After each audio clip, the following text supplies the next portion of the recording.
Сайн байна уу? This жижиглэн бодлоо програм дээр параметрлын төрөл үүсгэх. Норматив олгооны мэдээлэл хэсэгт параметрлын төрөл гэсэн талбар байгаа. Хэрвээ маусынхаа курсорыг удаан байршуулах юм бол параметрлын төрөл маань яг ямар үүрэгтэй болох талаар ерөнхий тайлбар байгаа.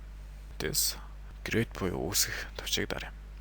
Параметрлын төрөл нь яагаад хэрэгтэй вэ гэх юм бол хэрвээ та олон төрлийн бараа зардаг бол бараануудаа ангилж эмгцэгцтэй бараануудаа бүтээх боломжтой.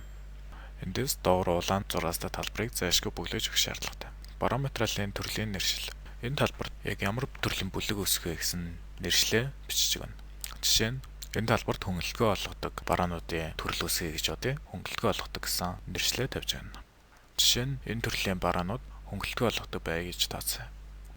Дараа нь параметрлын төрөл хэсэгт энэ бараа үйлчлэх юм уу бэлгийн карт гэсэн сонголтуудаас сонгож байна.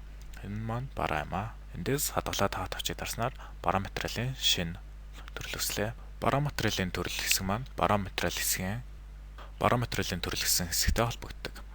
Эндээс show хэсгийг дараад хөнгөлөлтгөө олгохтой бараа үүсгэхээр бол энэ тавчийг дарна. Ингэснээр та бараагаа хайж цаг алдахгүй бүлэг дундаас хүссэн бараагаа сонгох боломжтой болно.